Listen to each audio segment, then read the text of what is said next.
Bom, pessoal, hoje nós vamos terminar a primeira parte, né, do nosso trabalho aqui. Nós tínhamos dividido em 5 partes, né? Está lá na primeira folha, na primeira ou segunda folha.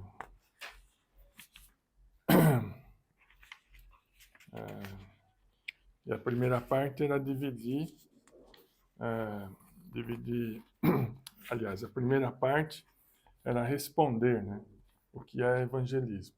E aí nós usamos a aplicação dos apóstolos no livro de Atos, né? Começamos lá com Pedro, depois falamos de Filipe, né? E hoje nós vamos falar um pouco sobre Paulo.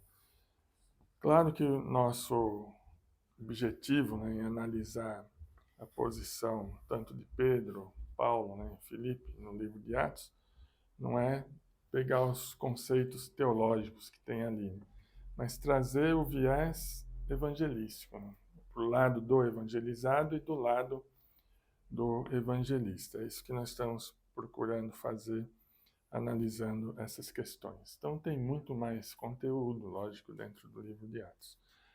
Então, nós vimos a questão de Paulo não, de Pedro, né? Foi o primeiro. Nós falamos a semana passada sobre a questão lá do comandante, né, o Cornélio, muito interessante essa questão. Vimos o lado que a gente às vezes não consegue captar muito bem, que é a questão do lado de Deus, né, trabalhando o evangelizado. Né? A gente tem uma ideia de que, pelo menos na minha cabeça passava assim, bom, aquele que Deus, que não é convertido, que não é cristão, Deus largou, né? Deus não tem nada a ver com ele. E nós estamos vendo aqui, né, nessas aplicações, que não é bem assim.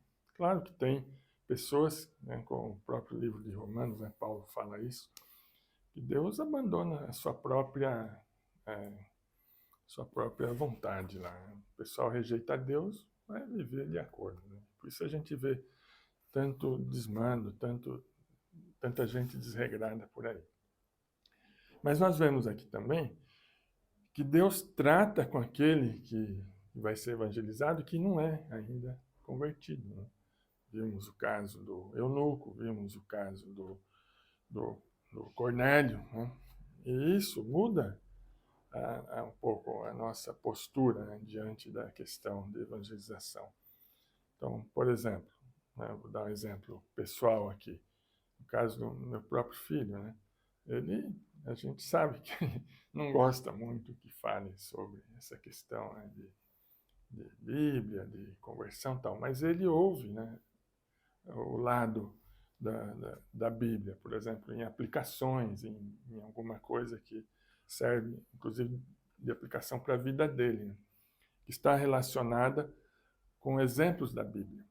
E isso não pode ser também uma ação de Deus? Claro que é, né? Um gerenciamento da ação de Deus. Nós temos eu marquei aqui alguns versículos que diz claramente que Deus, antes mesmo de nós nascermos, né, Deus já havia escolhido, né, aqueles do qual ele trata. Por exemplo, Efésios 1, 4 e 5. Alguém poderia ler? Efésios 1, 4 e 5. Antes da fundação do mundo, Deus nos escolheu nele, para sermos santos e irrepreensíveis diante dele. Em amor nos predestinou, para ele, para sermos adotados como seus filhos, por meio de Jesus Cristo, segundo o propósito de sua vontade. Então, 4 e 5. O que o texto está dizendo? Que antes da fundação do mundo, Deus já havia escolhido. Isso nós vamos ver com o exemplo de Paulo aqui também, mesma coisa.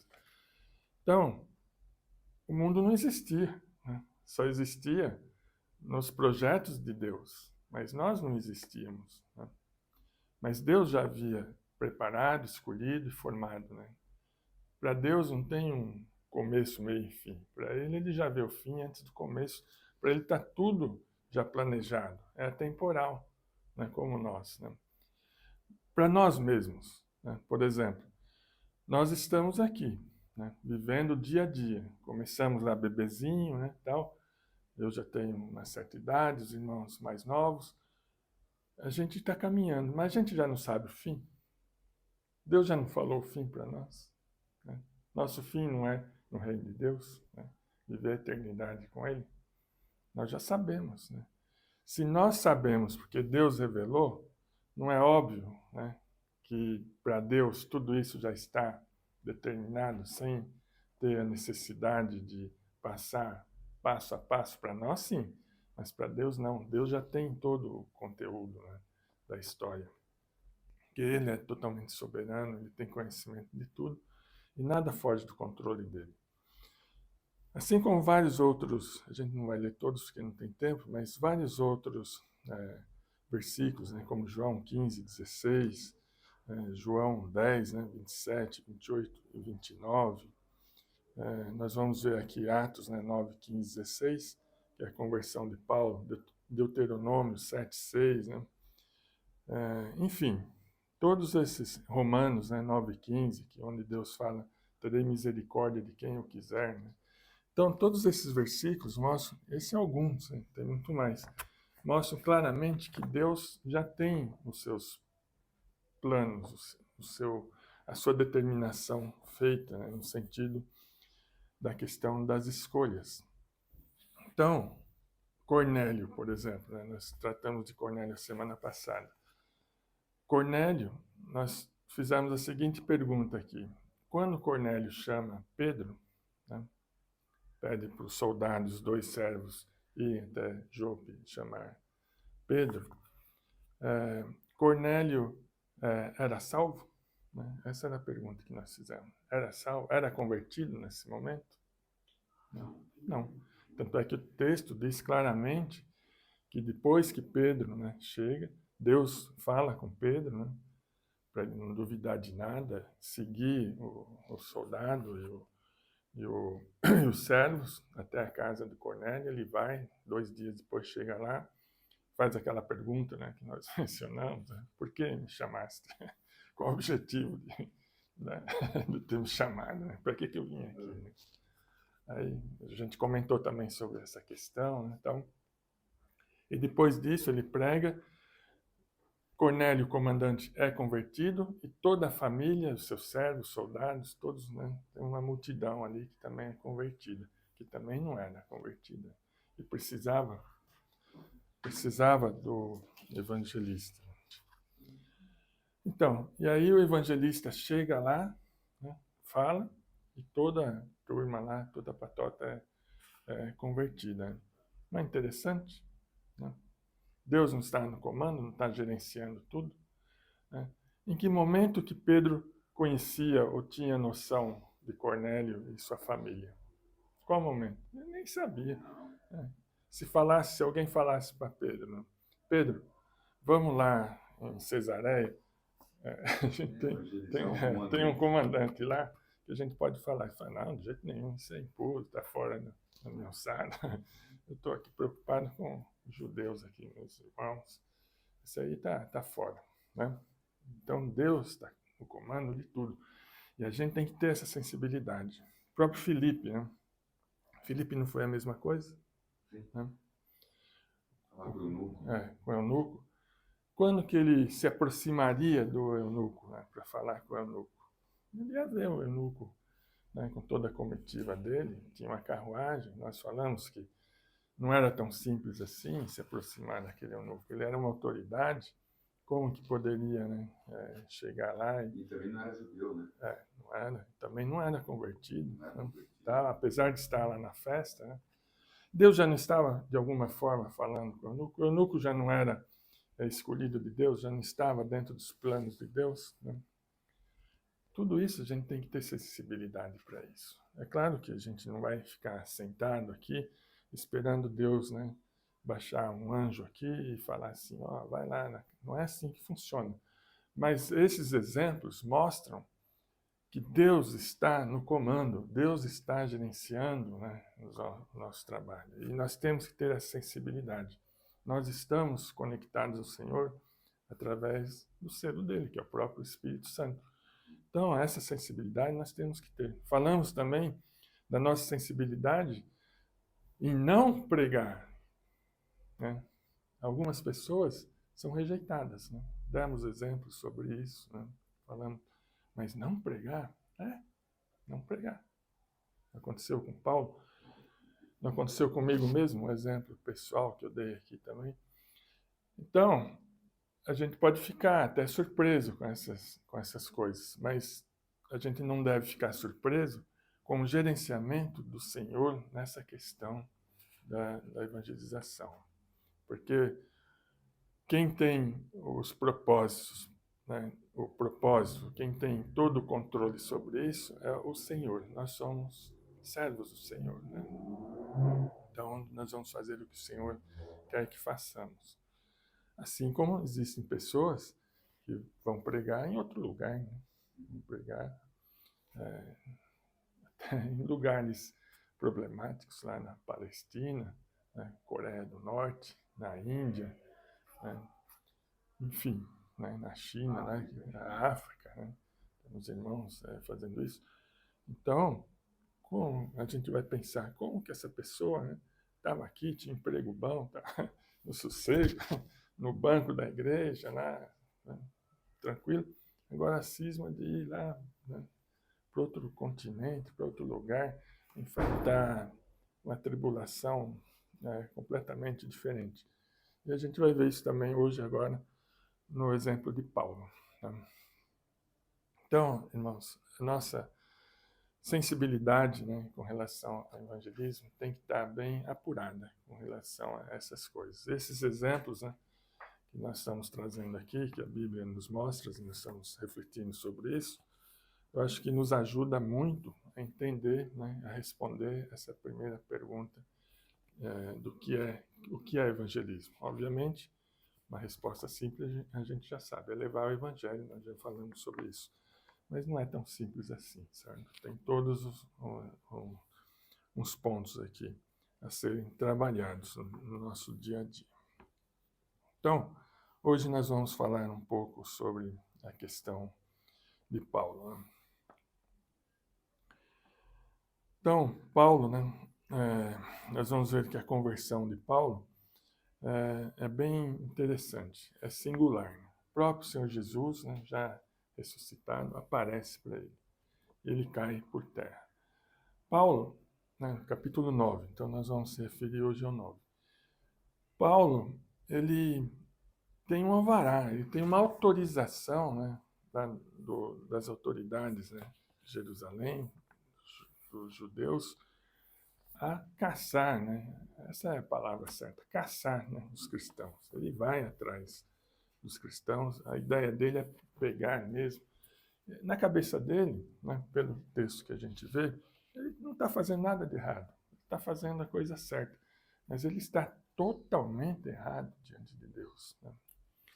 Agora, como que uma pessoa que está totalmente equivocada com relação aos propósitos de Deus e acha, né, em si mesmo que está certa, pode ser mudado? Né?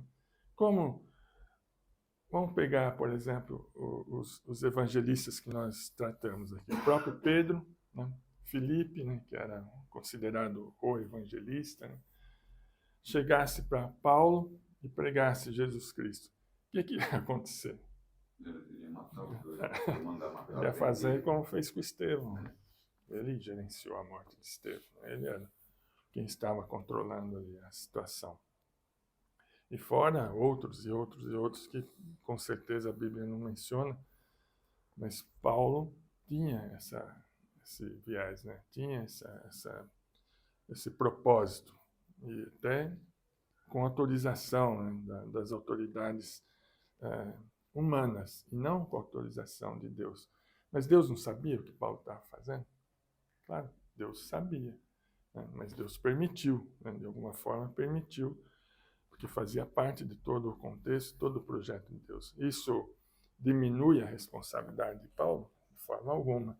Tanto é que a vida toda dele ele vai se martirizar por causa disso. A própria palavra, né, lendo aqui o texto, você vai ver o que Jesus fala, né, para Ananias. Esse é um vaso escolhido E ele vai sofrer muito, né, por minha causa. Né? Então, isso muda até um pouco, né, aquela questão, né? Aceite Jesus Cristo e seus problemas estão resolvidos, né? Realmente, para a eternidade, né?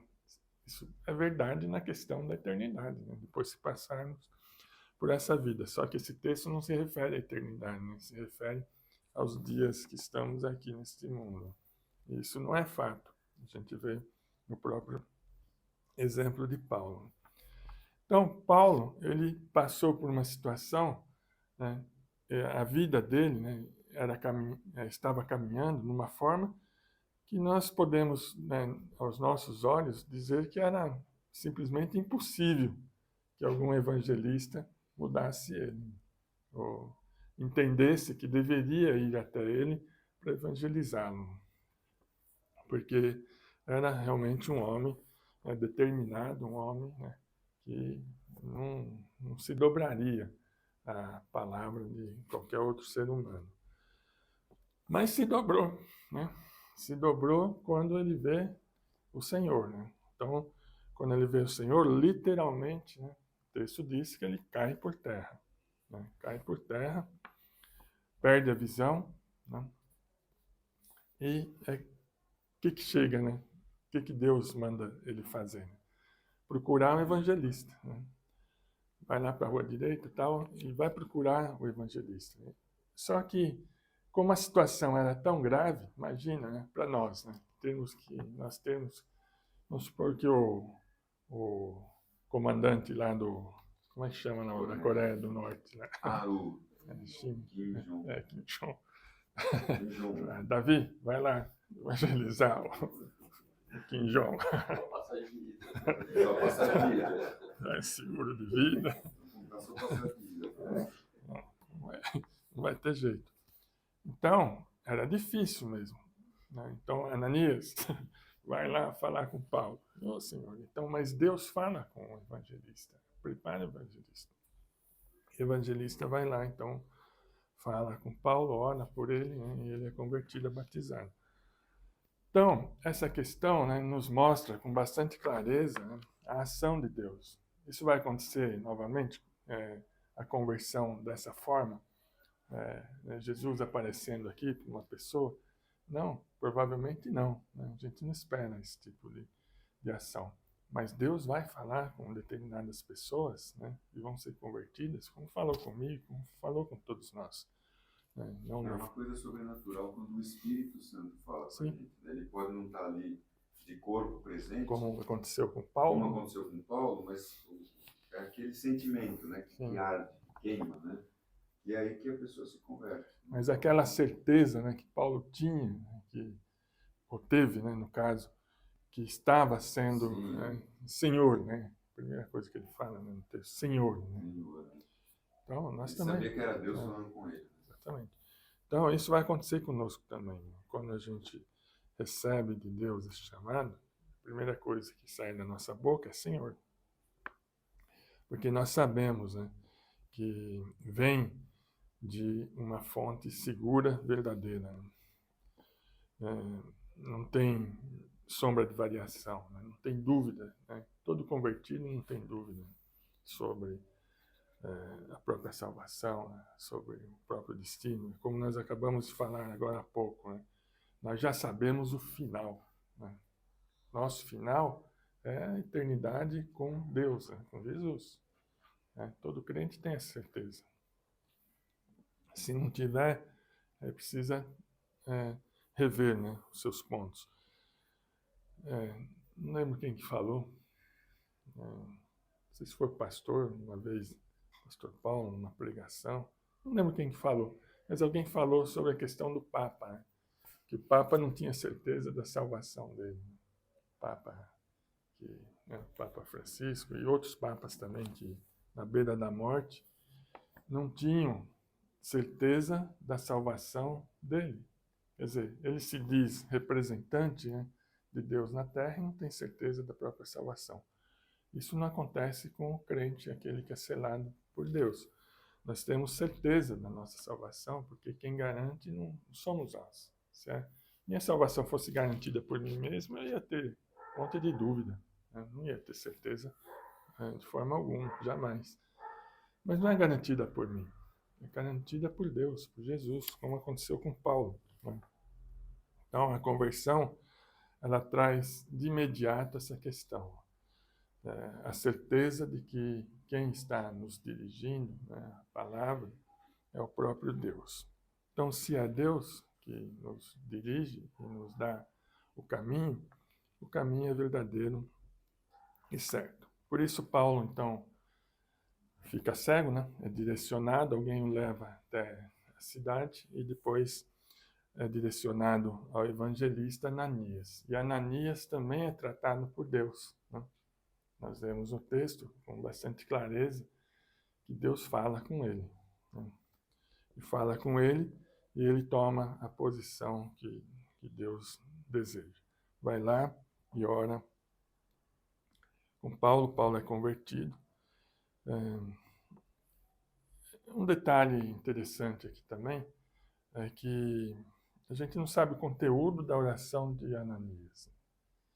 A Bíblia não fala, né? Pelo menos eu procurei e não encontrei o conteúdo. Mas com certeza o conteúdo estava direcionado a Jesus, né? A palavra, a pregação. E após esse fato, a Bíblia diz que Paulo foi batizado, né? E aí seguiu ali por um tempo, né? Com os apóstolos. Nós também entendemos que Paulo ficou ali estudando, se preparando. Imagina o seguinte, né? Paulo vinha numa trajetória, né? Não sei quantos anos ele tinha ali exatamente, mas vamos supor que ele tivesse uns 30 anos, né? Por volta dos 40. Seguindo, né, uma orientação judaica ali, firme, né? Os fariseus, era bem instruído, né? Ele foi instruído, né? Ele mesmo diz, aos pés de Gamaliel. Então ele tinha base, né? Uma base bem firme de tudo que ele fazia. De repente muda completamente, né? Sua posição, né? Então ele precisou de um tempo, né? Para se preparar, né? Não foi que Deus pegou ele, estalou os dentes e falou, né? Como ele tinha que mudar o discurso dele, né? Ele tinha que entender, né, a essência, né? Ele tinha que se arrepender daquilo que ele fez, né? A conversão está atrelada a arrependimento, né? Então ele tinha que se arrepender. E esse arrependimento não era só ficar chorando nos cantos, que provavelmente ele deve ter chorado, eu acho. Mas era muito mais que isso, né? Era o entendimento de quem realmente era Jesus, né? De quem realmente era, não, de quem realmente é Jesus, né, na vida dele, e o quanto que ele estava fora do caminho. Isso nos remete a nossas primeiro encontro aqui que nós falamos sobre a questão de arrumar a casa. Arrumar a casa não é só na questão literal, material, mas é também a nossa cabeça, né? Nossa cabeça tem que estar preparada, né? Nós vamos ver que um dos pontos aqui que eu vou tratar, deixa eu correr aqui também, porque o tempo está passando. Que hora que o irmão falou que tem que ir embora, irmão Paulo? Eu não vou embora, eu só vou ali. Tá. Então, essa questão, né, é muito importante para que a gente se estruture, né? Não só na coisa material, no nosso dia a dia, mas na cabeça. A cabeça tem que estar preparada para agir de acordo com a vontade de Deus. E Deus não manipula as pessoas, a gente vai ver isso num dos pontos aqui que eu trouxe. Então, o exemplo da conversão de Paulo é muito significativa para nós, né, na questão do próprio chamado, né, que é um chamado singular, mas na questão como aconteceu aqui, tanto com Cornélio, tanto com Eunuco, né? Nesses três exemplos, o que nós vemos como característica principal é Deus falando com essas pessoas antes da conversão delas, né? E isso, às vezes, a gente ignora. Né? A gente imagina, não, se eu não for lá falar com fulano, fulano nunca vai pensar em Deus, né? Porque ele está separado de Deus. Está separado. Mas nós estamos esquecendo o detalhe que nós lemos agora há pouco nesses versículos, que Deus já o selecionou, né, lá na eternidade, antes mesmo dele existir e antes mesmo de eu existir. Né? Agora, a conversão dele vai ser no ponto certo, como aconteceu com Paulo, como aconteceu com Eunuco, como aconteceu com o comandante aqui. Tem o ponto certo. E Deus nos usa como seus servos para que esse ponto chegue. Existem outras situações? Provavelmente sim. Né? Mas nós estamos tratando nesse aspecto, porque esse aspecto muitas vezes passa por nós despercebido. Né? E a gente imagina que somos nós que vamos fazer a pessoa abrir os olhos. Não é nós. Primeiro quem faz abrir os olhos é a pregação da palavra, é o evangelho, levado por nós. Sim, levado por nós. Mas quem abre os olhos é a palavra, né, e a ação de Deus através do Espírito Santo. Esse mecanismo tem que estar muito claro dentro de nós como evangelistas, né? E não imaginar que é por nossa ação, né, no caso, pelos nossos méritos, que a pessoa vai ser convertida e que Deus nunca falou com aquela pessoa porque ela não era crente. Pega, por exemplo, o Calvino, né, que era um reformador, né, e outros, né, que faziam parte claramente da Igreja Católica. E, então, quanto tempo Deus estava lá, já preparado lá? Ele vem, né, pega uma passagem da Bíblia e fala, nossa, Lutero, né, e, e enxerga, né, Deus abre os olhos daquela pessoa. Deus não estava falando com ele, nunca falou com ele, né, porque ele não era convertido. Então, muito cuidado com isso. Né? Os nossos julgamentos vão ser sempre falhos. Né? E Deus nunca vai falhar. Né? Nós temos que ter essa convicção. Exato. Então, a atuação de Paulo, né, no cristianismo é indiscutível, né? O valor inestimável que ele teve na questão teológica, na questão de trazer os princípios, né, de Deus. Isso a gente não vai caminhar nesse sentido. Nosso ponto aqui é analisar a questão evangelista e evangelizado. Né? É isso que nós estamos procurando ver aqui no nosso estudo.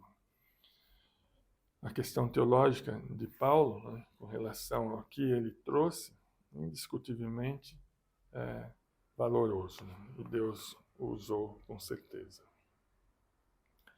E o ponto interessante aqui também é que Paulo nunca usou de tudo que ele foi, de tudo que ele teve, para a glória dele. Podia ser, né, um papa, vamos dizer assim, mas jamais, né, pensou nisso. Tanto é que viveu lá de uma forma muito simples e ele, a gente sabe que ele tinha recursos, né, materiais para ter uma vida muito diferente da que ele teve. Então, claramente a ação de Deus na vida de Paulo. Então, nós vamos colocar aqui 4 para finalizar, né, esse primeiro ponto no nosso estudo. Nós vamos colocar aqui 4 pontos, né, ou aplicações, né, que nós vamos fazer de tudo isso que nós já vimos. Né. Então, a primeira, Deus reage favoravelmente a um coração quebrantado.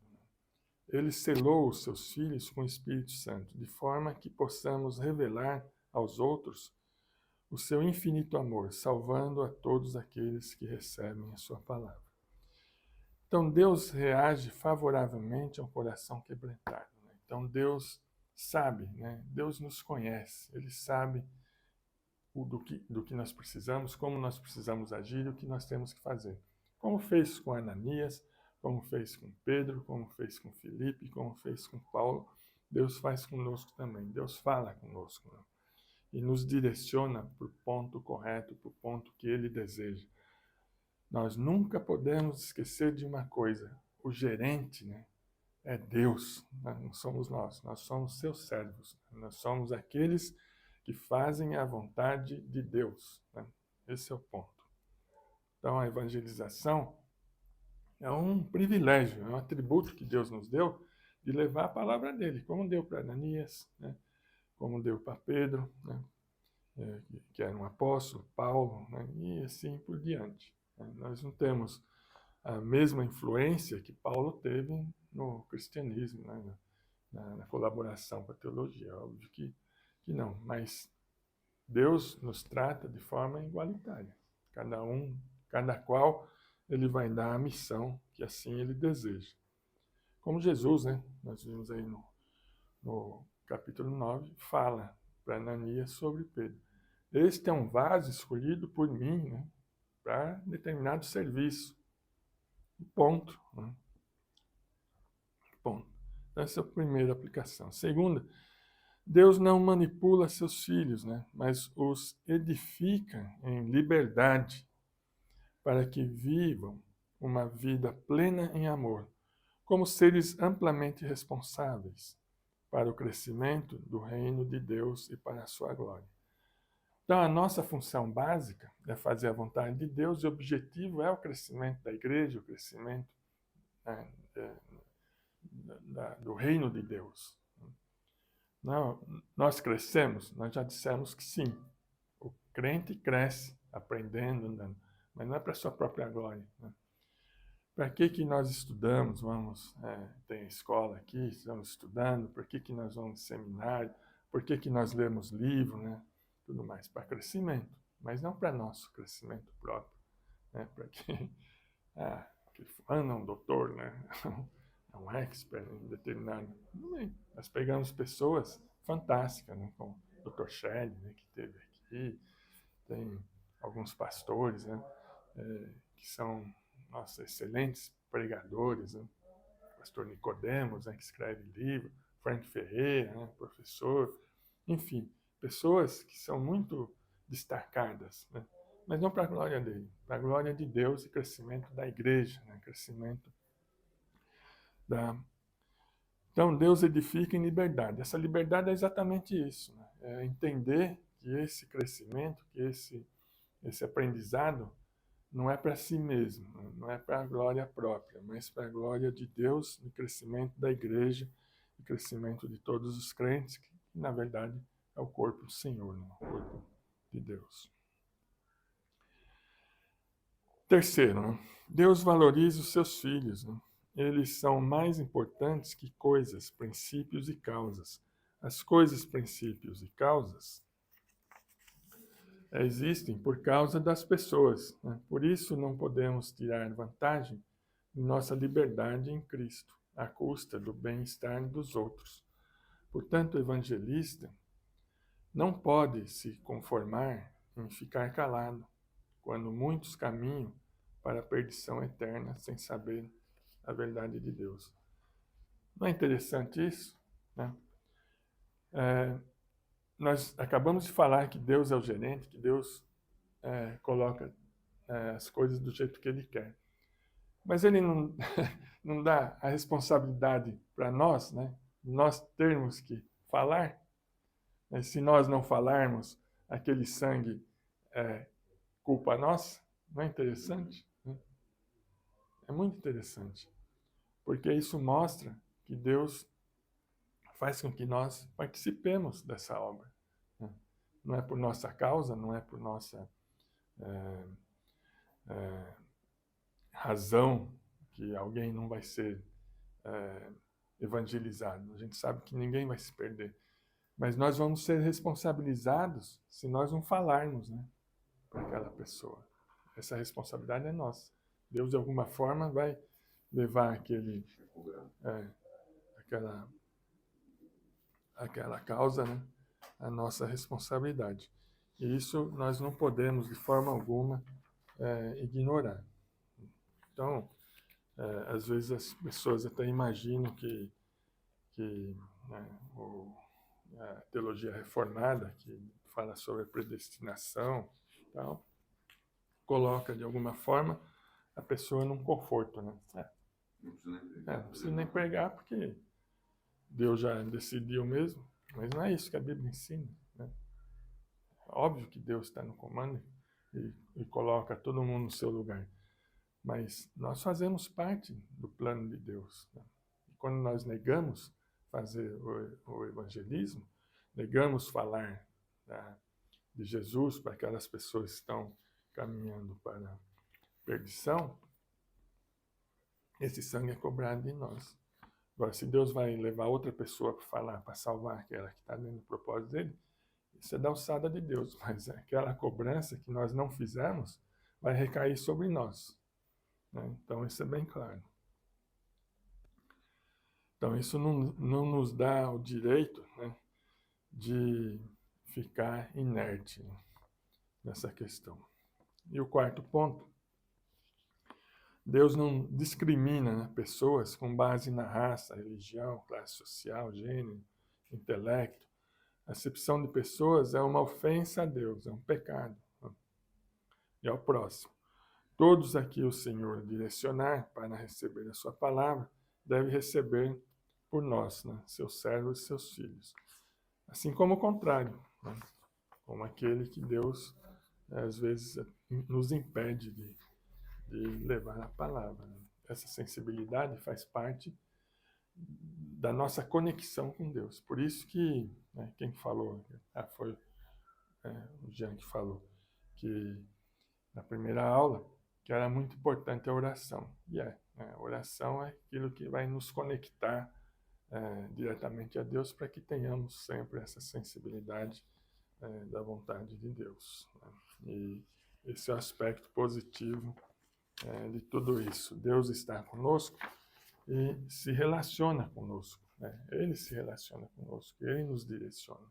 Então, nosso direcionamento não é por conta própria, mas quando nós nos colocamos diante do Senhor, principalmente em oração, aprendendo a sua palavra, estudando, nós vamos para o caminho certo e temos um gerente, temos um diretor, temos alguém que nos dá o rumo e o caminho. Isso, com certeza, nos causa bastante alívio, porque nós sabemos que não vamos errar, né? Mesmo nas horas mais difíceis, que são aquelas horas que nós negamos, né, levar a palavra, quando temos que ter essa sensibilidade. Eu acho que esse é um dos pontos mais sensíveis, né? E, por incrível que pareça, isso acontece, né? Por mais que a gente... Isso não é a regra, né? A regra é o contrário, é a gente levar a palavra. Bom, então aqui a gente encerra esse primeiro bloco, né? Nós vamos para o segundo bloco a partir da semana que vem.